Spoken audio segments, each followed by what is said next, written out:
Hello दोस्तों, Abhyuday the education centre में आपका स्वागत है।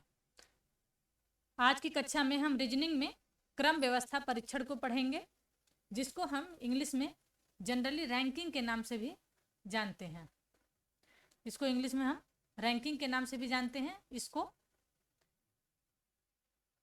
सीरियल ऑर्डर टेस्ट भी कहते हैं। हमने इस पर 2 लेक्चर किया है। लेक्चर 1 में हमने स्थान क्रम परीक्षण के बारे में पढ़ा है। स्थान क्रम परीक्षण, जिसकी लिंक आपको डिस्क्रिप्शन में दे दी गई है, आप वहां से जाकर देख सकते हैं। इस पर हमने 3 क्वेश्चन भी करके आपको सॉल्यूशन बताया था और समझाया था। तो आज की कक्षा में हम इसका दूसरा वाला पार्ट देखेंगे, दूसरा वाला रूल देखेंगे,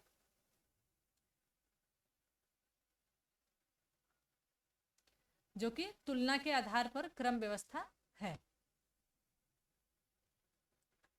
तो तुलना के आधार पर क्रम व्यवस्था वाले सवाल में किसी भी 2 या 2 से अधिक, इसमें दिया होता है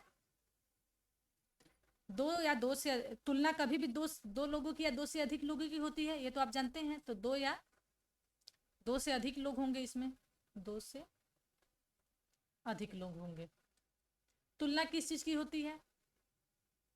तो तुलना होती है आयु की, लंबाई की, ऊंचाई की, मोटाई की, इन सब चीज़ों की तुलना होती है। किसी गुण की तुलना होती है, वजन है तो वजन की तुलना होती है, किसी योग्यता है तो योग्यता की तुलना होती है। तुलना हम कैसे करते हैं? इन्हीं सब चीज़ों की तुलना करते हैं ना।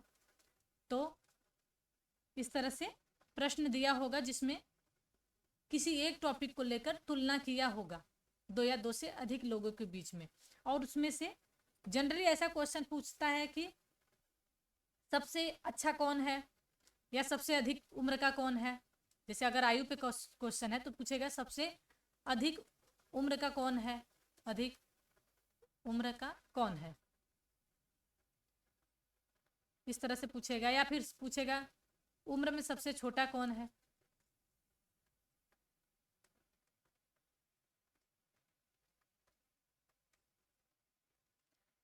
इस तरह का सवाल आपने परीक्षा में जरूर देखे होंगे। ऐसा करके सवाल पूछता है। लंबाई, आयु, ऊंचाई, मोटाई से भी इसी तरह से सवाल आपको परीक्षा में मिल जाएंगे। तो आइए हम इस पर एक सवाल करते हैं।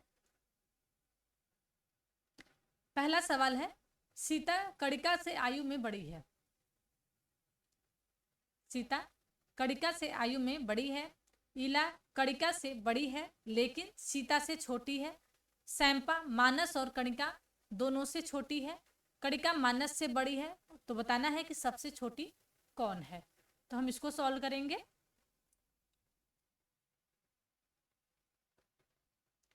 तो प्रश्न के अनुसार हम देखेंगे कि सीता कणिका से आयु में बड़ी है, तो यहाँ सीता होगी और यहाँ पे कणिका होगी।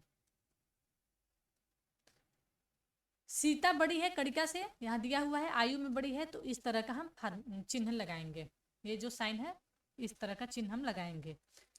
फिर दूसरा दिया है कि ईला कणिका से बड़ी है। जो ईला है वो बड़ी है कणिका से, लेकिन इसमें यह भी दिया है कि लेकिन सीता से छोटी है। सीता से छोटी कौन है? ईला। तो यहाँ सीता होगी और इससे ये छोटी होगी, यानी सीता ईला से भी बड़ी है। तीसरा दिया है सैंपा मानस और कणिका दोनों से छोटी है। यहां मानस होगा और कणिका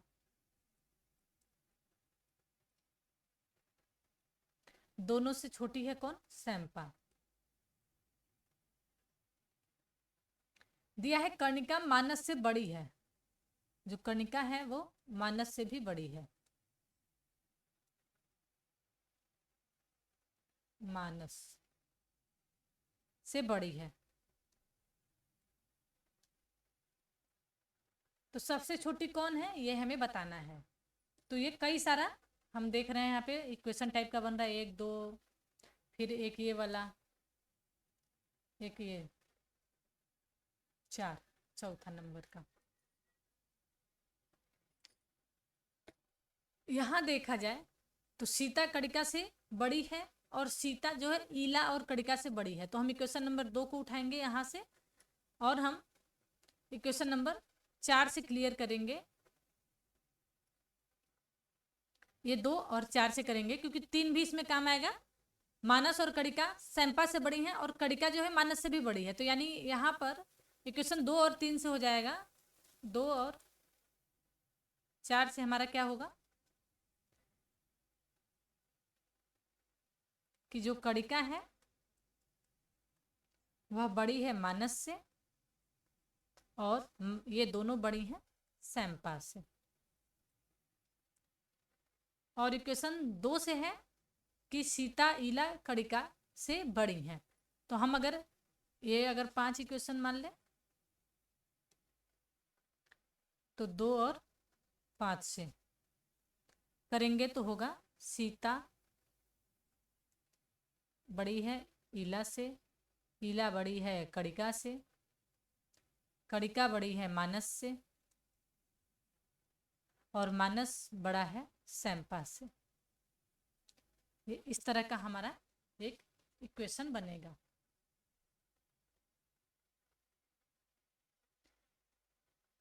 तो सबसे छोटा कौन है ऐसा पूछा हुआ है क्वेश्चन में, तो हम देखते हैं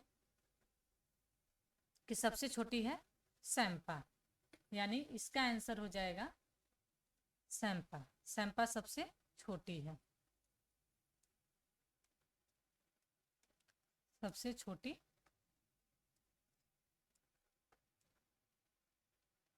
सैंपा है। इस तरह का तुलना का क्वेश्चन आपको पेपर में मिलेगा।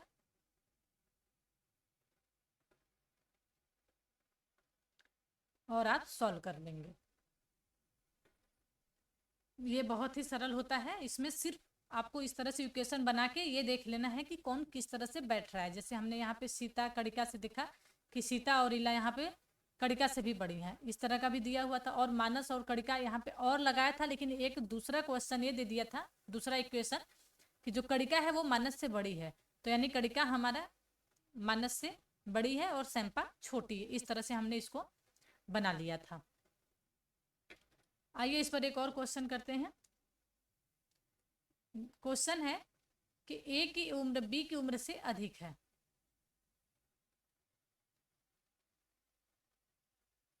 ए की उम्र 20 की उम्र से अधिक है। ये देखिए आयु वाला सवाल है ना, लेकिन सी से कम है, डी ई और एफ से बड़ा है, बी डी से बड़ा है और एफ सबसे छोटा है। सबसे छोटा सदस्य नहीं है, तो परिवार का सबसे छोटा सदस्य कौन है, इसमें भी वही पूछा है, तो इसको भी बनाएंगे। ए की उम्र बी की उम्र से अधिक है, यानी ए बड़ा है बी से, लेकिन सी से कम है। ए की उम्र बी से अधिक है लेकिन ए की उम्र सी से कम है। ये हो गया पहला इक्वेशन। दूसरा है डी ई और एफ से बड़ा है। जो डी है वह बड़ा है ई और एफ से। अगला इक्वेशन है कि बी डी से बड़ा है, बी ग्रेटर देन डी। अब दिया है कि एफ सबसे छोटा सदस्य नहीं है, तो परिवार का सबसे छोटा सदस्य कौन सा है, कौन है। अब हम इसको इस तरह से बनाएंगे। सी सबसे बड़ा है, तो यहाँ देखिए सी सबसे बड़ा है, ए आएगा, फिर यहाँ पे आएगा बी, बी के बाद यहाँ पे डी वाला इक्वेशन हम रखेंगे तो ये हो जाएगा डी, और डी में ये वाला इक्वेशन करेंगे तो यहाँ आएगा ई और एफ। हमारा ये इक्वेशन इन तीनों इक्वेशन के माध्यम से बन रहा है, लेकिन इसमें दिया है कि एफ सबसे छोटा नहीं है, जबकि हमारा अगर ई और एफ को करें तो एफ सबसे छोटा सदस्य जैसा कुछ कुछ हमारा सॉल्यूशन आ रहा है। तो दिया है कि एफ सबसे छोटा नहीं है, यानी इस इक्वेशन में जो एफ है वो सबसे छोटा नहीं है, तो ई से यह ई से बड़ा है।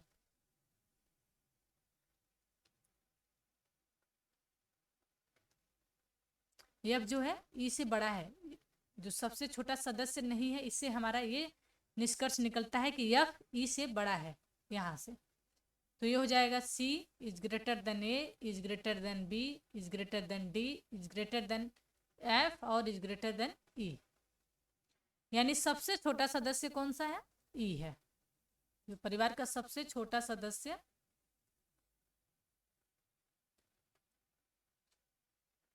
ई है, ऐसा ये आंसर होता है। हम इन तीनों क्वेश्चन के माध्यम से जो दिया हुआ है इसके माध्यम से हमने ये सीरीज बनाया। इस सीरीज में हमने देखा कि ई और एफ लास्ट में आ रहे हैं, तो या तो ई सदस्य सबसे छोटा है या तो एफ सदस्य छोटा है सबसे, लेकिन यहाँ पे दे दिया है कि एफ सबसे छोटा सदस्य नहीं है, तो हम यहाँ पर ई को सबसे छोटा सदस्य लेंगे, इस तरह से निष्कर्ष निकालकर। तो ये रहा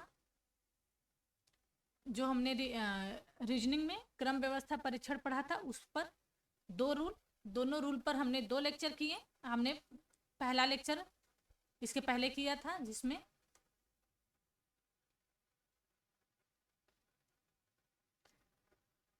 जिसकी लिंक आपको डिस्क्रिप्शन में दे दी गई है। तो इस पर हमने लेक्चर 1 एंड लेक्चर 2 किया। 2 लेक्चर करके हमने 2 नियम को समझा है। पहले लेक्चर को आप लिंक के माध्यम से देख सकते हैं और उसको समझ सकते हैं। और ये तो आपको मैंने आज बताया, ये बहुत ही इजी सवाल था, इसमें कोई दिक्कत आपको नहीं होगी। ये चैप्टर ही बहुत इजी था। तो इस पर हमने कुल मिला के 5 क्वेश्चन किए हैं दोनों रूल को मिलाकर, तो आप उसको देख सकते हैं। जय हिंद दोस्तों।